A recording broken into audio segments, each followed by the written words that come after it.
warahmatullahi wabarakatuh. Perkenalkan, kami dari kelompok 6. Di sini kami akan menyelesaikan tugas UAS mata kuliah pemrograman berorientasi objek. Materi yang kami bawakan yaitu abstrak kelas. Perkenalkan, nama saya Lia Eka Wardani. Nama saya Fikri Ananda Siregar. Nama saya Dimas Pranata. Di sini saya akan menjelaskan pengertian abstrak kelas.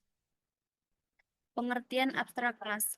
Abstrak kelas adalah kelas yang tidak bisa dibuat objeknya atau diinstansiasi dan digunakan sebagai kelas induk.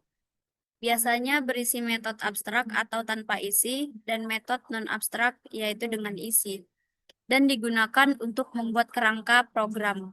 Selanjutnya, di sini ada ciri-ciri abstrak kelas. Ciri-ciri abstrak kelas itu ada 4. Yang pertama, dia menggunakan keyword abstrak. Yang kedua, tidak bisa membuat objek secara langsung. Yang ketiga, bisa memiliki metode abstrak dan non-abstrak. Dan yang keempat, kelas turunan wajib mengimplementasikan metode abstrak. Baik, di sini saya akan menjelaskan metode abstrak dan non-abstrak. Metode abstrak itu yaitu berisi. Yang pertama itu tidak memiliki isi atau body. Dan yang kedua itu harus diimplementasikan oleh kelas turunan. Sedangkan metode non-abstrak itu memiliki isi dan yang keduanya bisa langsung digunakan oleh kelas turunan. Oke. Selanjutnya di sini, kapan menggunakan abstrak kelas? Yang pertama itu saat ingin membuat kelas induk atau kerangka dasar. Dan yang kedua, kelas tidak dapat diinstansi secara langsung. Dan yang ketiga, memiliki metode wajib bagi kelas turunan. Dan yang keempat, membantu mengurangi duplikasi kode. Contohnya itu seperti kelas hewan sebagai induk dari kucing dan anjing. Di sini saya akan menjelaskan studi kasus hewan. Pada studi kasus hewan, abstrak kelas digunakan untuk merepresentasikan konsep umum hewan. Setiap hewan memiliki perilaku yang sama secara umum, namun memiliki karakteristik yang berbeda-beda. Abstrak kelas memudahkan pengelompokan dan pengelolaan data hewan dalam aplikasi secara terstruktur. Ini dia codingannya.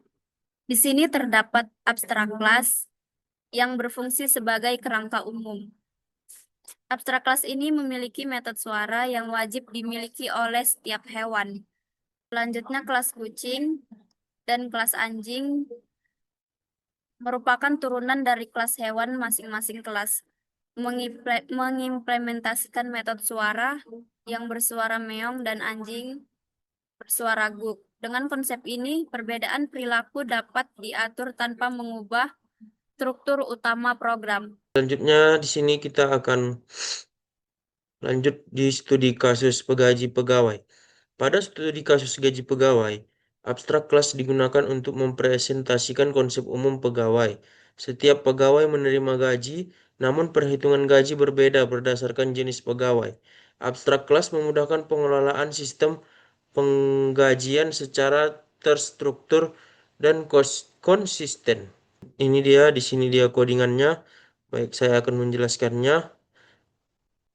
Pada program ini kami menerapkan konsep Object-Oriented Programming. Kelas pegawai digunakan sebagai abstrak kelas yang memiliki metode hitung gaji. Metode ini tidak bisa memiliki isi dan harus diimplementasikan oleh kelas turunannya. Selanjutnya terdapat 2 kelas turunan yaitu pegawai tetap dan pegawai kontrak. Pegawai tetap memiliki gaji tetap sebesar 4 juta rupiah, sedangkan pegawai kontrak dihitung berdasarkan jumlah jam kerja, yaitu 160 jam dikali 25.000 rupiah. Pada kelas main pegawai, kami membuat objek dengan tipe pegawai namun dengan implementasi yang berbeda. Hal ini menunjukkan penggunaan polimorfisme di mana metode yang dipanggil menyesuaikan dengan objeknya. Kesimpulannya di sini, penggunaan abstrak kelas dan polimorfisme membuat program lebih fleksibel dan mudah dikembangkan untuk jenis pegawai lainnya. Studi kasus pembayaran. Pada studi kasus pembayaran, abstrak kelas digunakan untuk mempresentasikan konsep umum pembayaran. Terdapat beberapa metode pembayaran dengan cara yang berbeda-beda, namun semuanya memiliki tujuan yang sama, yaitu menyelesaikan transaksi. Abstrak kelas memudahkan pengolahan metode pembayaran dalam aplikasi secara terstruktur.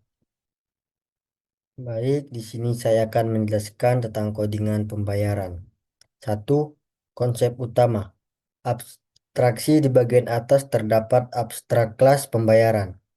Analogi, bayangkan ini sebagai template atau kontrak. Kita tahu bahwa setiap pembayaran pasti ada proses bayar, tapi caranya belum ditentukan secara spesifik di sini.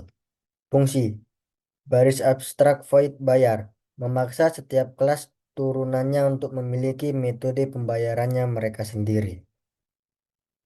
2. Implementasi.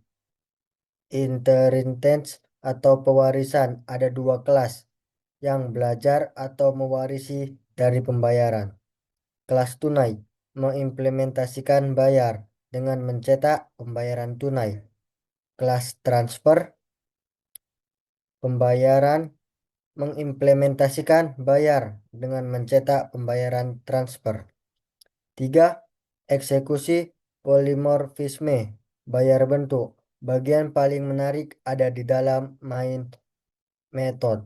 Java pembayaran P1 sama dengan new tunai, pembayaran P2 sama dengan new transfer.